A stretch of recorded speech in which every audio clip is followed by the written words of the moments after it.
this weekend?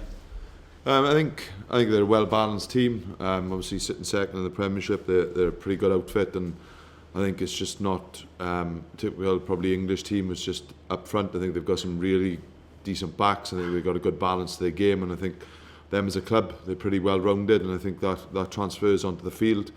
But it's something like, obviously they're a good win against Leicester, but it's something that we're pretty focused on ourselves, and being at home, we're expecting to put in a performance, and obviously not for Exeter to have it all their own way.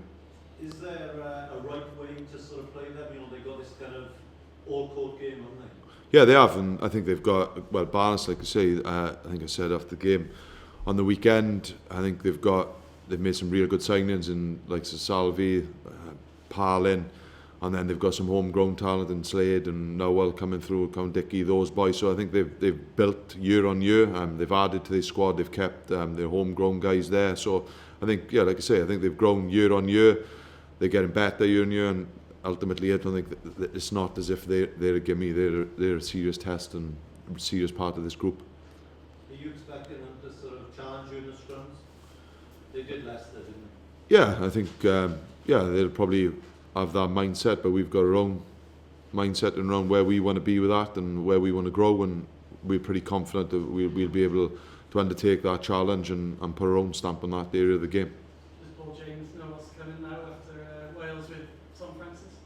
Yeah, he's worked him pretty closely, and something I know Paul's relishing the challenge to go up against Francis. So it's something that we'll be ultimately focusing on ourselves. We obviously understand the individuals that come up against and around Exeter, but the one thing our group will be concentrating on is ourselves and how we can implement our own game and how we can put ourselves across in row, whether it be scrum, set piece, how we play defensively. It'll be about us. How do you assess this group, Steve, as a whole? Yeah, I think everyone says every group is tough, which it is. I think going down to 20 teams, there isn't a gimme game anymore. And I think playing Bordeaux, you see some of the signings they made, Adam Ashley Cooper, Careful, those boys. It's stern tests, and Exeter, well-rounded, well-seasoned now in the Premiership, and Claremont, well, it speaks for itself. I think they've been 2 of the last 3 finals. The squad they've got, their home record, I think they're flying high in the league. So, yeah, they're all going to be amazing challenges for us to undertake. The unforgiving nature of the competition is you can almost, as stark as it is, you can be out of it in the first block, can you?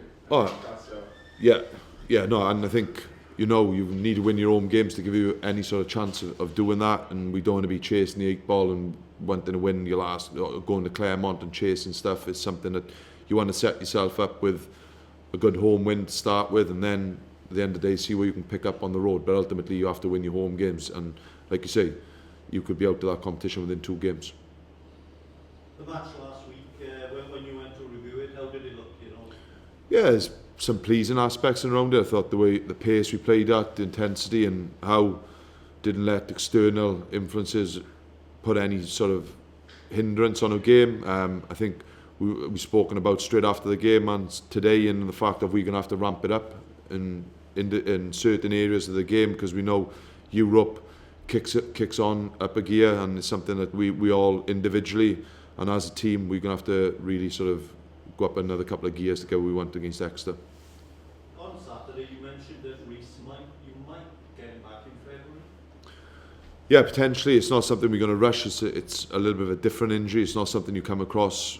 They're not routine injuries, so it's something we've got to be, and we know Webby's like, he'll be pushing himself through, so it's something we've got to make sure we restrain him and make sure he does everything, and we won't be cutting corners with it, because we know what Reece says, he recovers unbelievably quick from injuries, but it's something we've got to manage that, because there's a little bit of a different injury.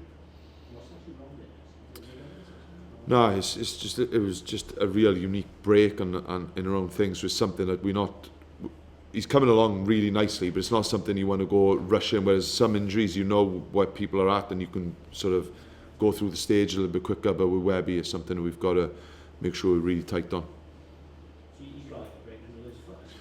Yeah, there's a couple of things, like I'm not a physio or surgeon, but it's something that we just know we've got to be very careful in how we bring him back. Do you think Exeter is actually a bit like the Ospreys? You know, one talent, club with a big spirit and all of Yeah, I think so. I think it's something you look at. Yeah, you can see the resemblance there, and I think it is, like you say. I think the pride they've got and what they've done, in particular at home, and how they've grown and built, and sort of, like, you see the core of their team is they know what Exeter. I spoke to a lot of boys who've been down there as well. They seem like it's a real good place. It's a good squad. It's a good place to live, and they look after people. And at the end of the day, they know what they want to be. I don't think they're worried about what people think of them. They just want to be the best they can be. And it's something like us. We're pretty proud of the guys we've brought through and what we've done over the past. Is there any news on Anywin and Dan this week? No, it's just ongoing, Mark. At the end of the day, there's constant conversations going on, but it's no different to last week. Halfpenny, would you like to get him back this whole region? Yeah, look, at the end of the day, he's a world-class player. It's something that we'd always see. He is a top-end player. We'd love to be talking to people like that, but it's something that is not on our radar. At the time, we've got to be concentrating on our own end. Steve, just talking to Josh, and he mentioned Phil Dolman, the Exeter fullback. Good player, he's Welsh as well. Yeah, he's a good player. I think Beerman and those boys know him pretty well. I think so. It's something that he's enjoyed his time down there. He's done really well and playing fullback for them. And you can see they've got, like you say, they've got some high-profile players. They've got homegrown players, and they've got good pros as well who consistently hit the mark for them. So they've got a well-balanced team, and Dolman is just one of many that are really good players for them. How would you rate Parlick? Obviously, partnered Alan winning the Lions third test, or second and third test in Australia. Yeah, look, he's a quality player. He's a quality player, but it's something, like I said, we ain't going to be worrying about reputations come Sunday. It's something that we're pretty excited about, the challenge we want to undertake, and with the group we're in, and we are desperate to get off our campaign off to a positive start. Yeah, that's a good matchup, that Dolman with Dan Evans, isn't it? Plus Barlin and Alan Winfield. Yeah, it's right across the board. Like you look at it with Nawal and those boys, and then you look at the back rows of Ewers, Waldrum, Salvi.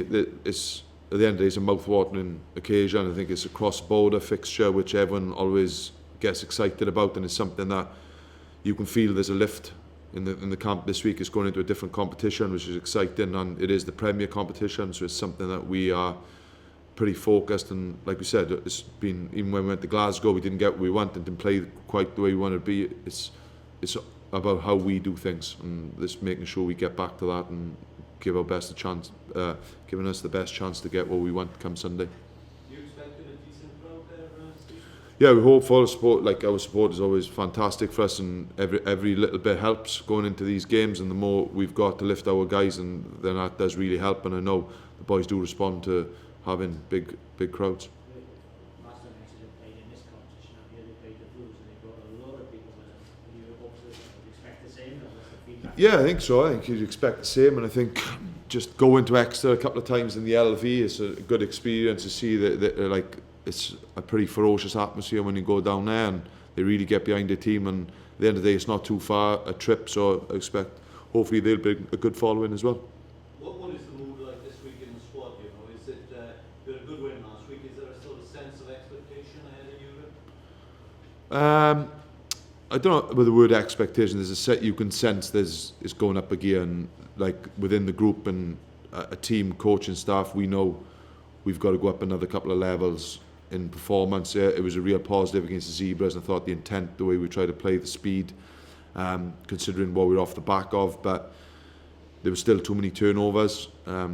We bombed one or two opportunities, and then we give a couple of cheap penalties away towards the back end of the game. But it's something we know we'll have to be a little bit tighter with the ball, and our discipline is going to have to be spot on. When it comes to these European Cup games, they're real fine margins, but as a group, as a team, we know exactly where we need to be come Sunday. Any of your injured players likely to be back? No, probably not. No. Is that Yeah, Tyler's still injured. what's he hamstring? Nah, his meniscus in his knee, so it's something that he's come back with a bump. So him and Jeff are still probably his knee as well. So yeah, he's probably another. Is that with Gerrits or Marshall as well? No. Might Haskell be available for Claremont? There is an outside chance, but I think that's pretty doubtful. You mentioned Alan Wynne and Dan, so You mentioned, not wanting. Mark mentioned Darling Wynne and Dan. Yeah, I didn't mention. No, Mark. Are you encouraged by the news regarding the salary gap? I know you said there's still a big gap between, but are you encouraged by what you've seen and the news regarding that? Yeah, look, I think it make a little bit of difference in around it, but I don't think it'll make a difference to Dan and Alan Wynne.